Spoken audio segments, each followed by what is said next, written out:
Deconstruction is very British. And I like words, you know, words, I'm a dyslexic, and that's my problem. It's like, my problem is my Achilles heel that became my power. So I see words differently to other people. I find humour, I laugh every day. Like I say with the AIDS t-shirt, do you know what I mean? As you're in the rave and all of a sudden you're like off your tits, do you know what I mean? And you go, wow, it says AIDS, what the fuck, you know what I mean? I'm not a designer, I'm an artist. You know, I'm not trying to create a pattern. I'm trying to take a pattern piece and fit it into a collage. That's the difference between Noki. And I get misconstrued with doing a designer because I make garments, but I'm trying to turn the human into a walking muse. I don't want anybody buying into Noki thinking they're buying into a brand. I'm an art brand. And when you wear Noki, you're part of an artistic endeavour. And it's a modern version of Dadaism following through into pop art, you know, into 21st century. And if I've got anything to say about the mashup is about reflection on dark side, not fun. I'm trying to liberate the dark into the light and make it buoyant again, do you know what I mean? And also joining in. I suppose we are living in the hypocritical era. You know, we buy, consume. I think it's part of a depression. Consumerism is part of a depression. We get the endorphin rush and then we need the next hit. So for me, it was about get that consumerist thing you bought, customise it, and be proud to wear it again. Get the same endorphin rush, but not through consumerism, but through creativity. For me, customisation's a liberation. You know, I can take the second-hand garment, textile as a commodity, and weaponise it and change it for a hyper version of branding, a hyper version of creativity, using commodity to express a kind of underground communication.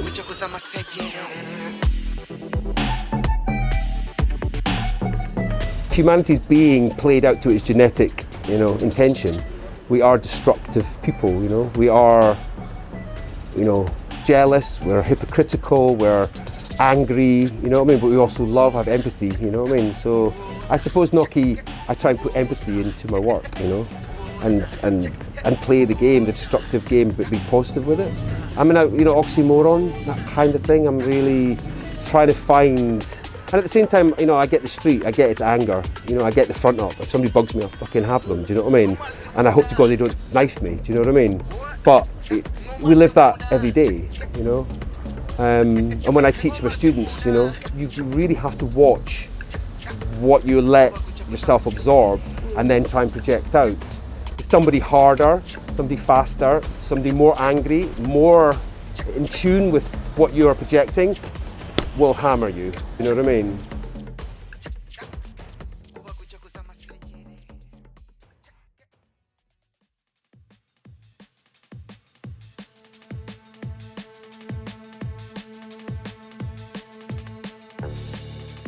There's my first flat, 71 Leonard Street. That's my warehouse that I moved into in 1995. I moved in with a girl called Jane Hayward and Keddy.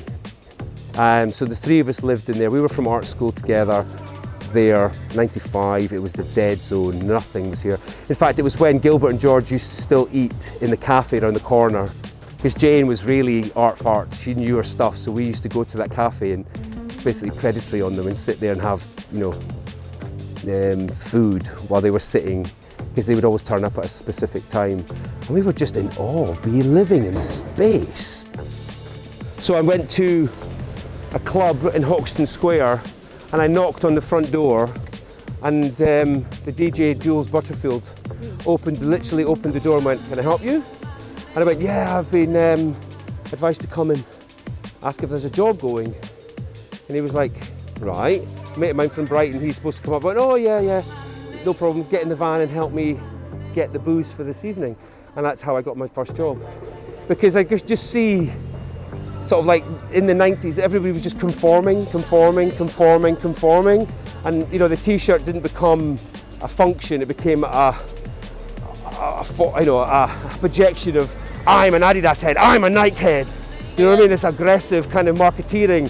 And also this kind of like humans becoming sort of like slavery to it.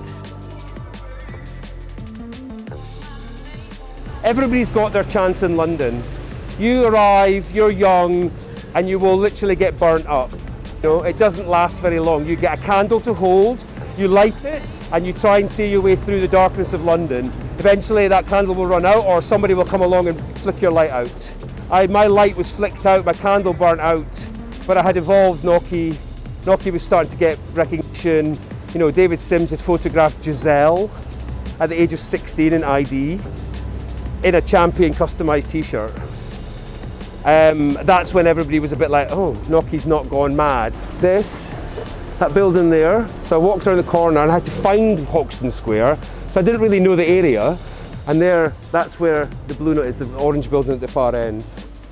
In that building there, which had Goldie's night, so Metalheads was kicking off, so I was injected straight into underground London. So here we go, so here is my first ever job in Shoreditch, which is in the Blue Note.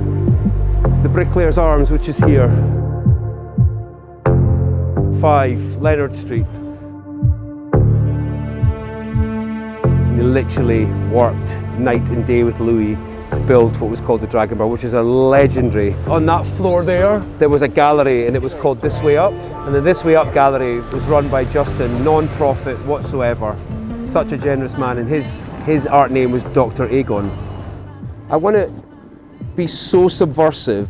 It's like, you know, there's people employed to look for any mark, stitch wrong, you know, in any manufactured product that it gets rejected and thrown in the bin. I kind of want to pull all the bits that are rejected and get inspired by holes and rips and overlocking that goes wrong, and all the negative things within manufacturing I want to put into my work and reclaim them.